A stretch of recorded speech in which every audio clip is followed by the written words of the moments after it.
What's good, guys? We're back for some more CPC, this time with week 5 actually. Unfortunately, I had to forfeit my week 4 matchup versus A12. Really sorry about that. I'm just terribly, have been terribly busy over these last 2 weeks with university work because we had an important meeting coming up for work, which I had to prepare a lot for. And yeah, just life in general, plus scheduling between time zones. Usually I'm pretty busy in the evenings, and I couldn't stay up that late because I was busy and all that. Like, all culminated in me having to forfeit week 4 and almost having to forfeit week 5, actually.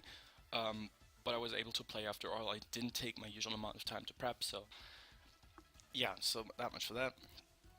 Again, rematch in it's an in division match. I won't go into my sets too much. You'll see what gets revealed during the battle. Really sorry, I usually like to do like really good team analysis, and I will for the second matches we face off. But right now, I'm not going to, just to not spoil too much of my thought process for this one. Right now, as you see, I made some transactions. I picked up Latios over Lot. I traded Latios for Latias. I also picked up Sneasel and P2 over Blaziken and Snorlax, just to give me some extra options for my team. So yeah, I still don't really like my team. It's not like my style, but I think I can work with it. I hope I can work with it for the rest of the season. Um, we're 4 and 0 and 4 now, so it's pretty terrible. So we have to bounce back basically this week to not do absolutely dreadful, which I don't think I want to do really. But yeah, Will's team is like basically straight offense with some pivots, something I would like to draft and like to have. Mega Kang's a huge threat. Torn T obviously to my team is an enormous threat, so we had to deal with those sorts of threats. Biggest threat to my team, I would say personally though, is Corona. If it ever gets to +1 and I don't get a chance to get like get some chip on it, so I can revenge it with my Scarfer, which is Bundy in this case. I'm in a lot of trouble. So yeah, that's a bit of a tough matchup right here. But we'll see how this plays out. So right on, I decide to lead up with my Scarf Thunders because I feel like if his most likely lead is either the Tornadus or the Fortress. Both I can shoot KO with Thunderbolt, and Tornadus shouldn't stay in versus me, just in case, even if he's AV, just in case I'm like Scarf Wild Charge or whatever, which all cost Tornadus with the right investment. So I wouldn't think Tornadus would stay on me to U-turn to run, just because Scarf is always a potential possibility even on Thunder's Eye. If he leads Mamoswine, which would be an unfortunate lead for Thundy, I have a good switch name, my Pillow-Swine, or even my Mega Heracross, which can then force a switch out on his part, even if he's Sash, because I'm running Arm Thrust, as you will see later on in the game. So yeah, that's sort of my mentality going into the game. I'm leading off right with my Thunders. As I said, he Tornadus lead. I don't expect him to stay in or U-turn just because he can't really afford to take that much damage on this to not be in range of potential Ice Shard or Bullet Punch on my Metagross or Pillow-Swine. So what I decide to do is just U-turn out, expecting him to switch into his Mamoswine to break the potential Sash on that thing. Well, as you can see, I don't agree with this play, but he stays in, which is, I guess, fair. Maybe he predicted me just to be special and knew that he can deliver Thunderbolt, so I go back out to my Fable, predicting his own U-turn, and knowing that this will most likely invite in the Volcarona, which I have a trick up my sleeve for, or the Thunder, or the Muck, or even the Kangaskhan. Fortress won't come out just because it's really likely that I run like Fire Blast or something for that. So yeah, there's that. Kangaskhan comes out and I don't want to deal with this shit, so I just go for the Thunder Wave to slow it down. Which is awesome because now my Mega Heracross outspeeds and can just kill it, which is like exactly what I wanted. Plus, paralysis happens. Like, I don't have a thing to straight Oko this. It was my best way to deal with it, to slow it down for my relatively slow team to be better able to deal with it. But so unfortunate. I would have been able to miss this if he missed the Iron Chain, which sucked, but I would have been able to live it regardless. So, yeah, there's that. Right now, I predict him to go for another Iron Tail because he doesn't know my spread and whatever. He makes a really good read though and goes for the Fire Punch, catching my Metagross, which now is basically not that useful anymore. I go for the Meteor Mash because it's no drawback. Meteor Mash into any other move has the potential to knock out any Mon on his Mon, because I have HP Fire for this Fortress, so no hazards on his side apart from potentially Rock's Mammoth one, which I don't expect, so that's nice. He goes into Volcarona. I decide to stay in just because this thing is athletic, as I said, and can't really let it set up for free. So I went straight for an attack to weaken it a bit.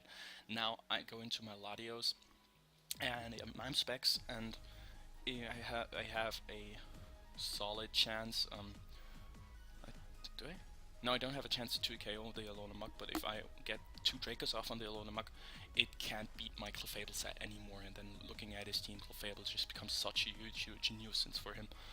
So, also I need to weaken AV Muck anyway, regardless, to bring it into range of my Thunderous for later on. So there's my, that's my mindset for this. So I just drop a Draco here. As you can see, I missed the first Draco, so this forces a bit of a 50-50. I feel like he's going for Pursuit. It's like no drawback because I can't Oko him with anything. And then again, he might have predicted me to be like E-Belt, Earthquake, or whatever, so which is why he went for knockoff.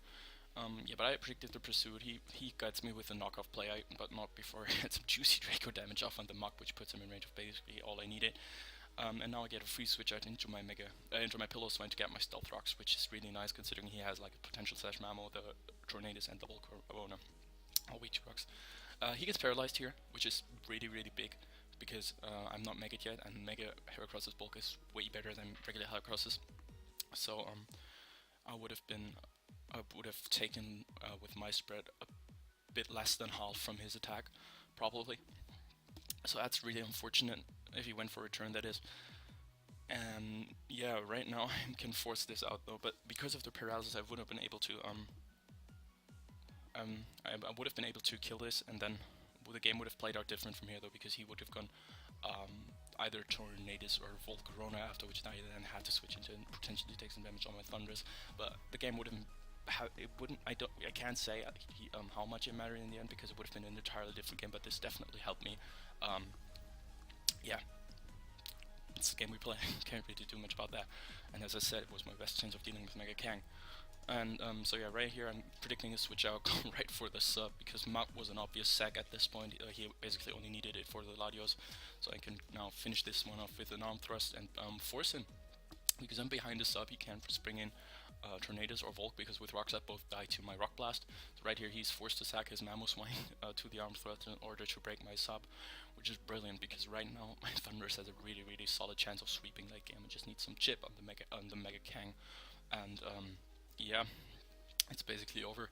Right here I decide to go out into my Clefable on the Fire Blast. As you can see, I'm split F, so I chew that.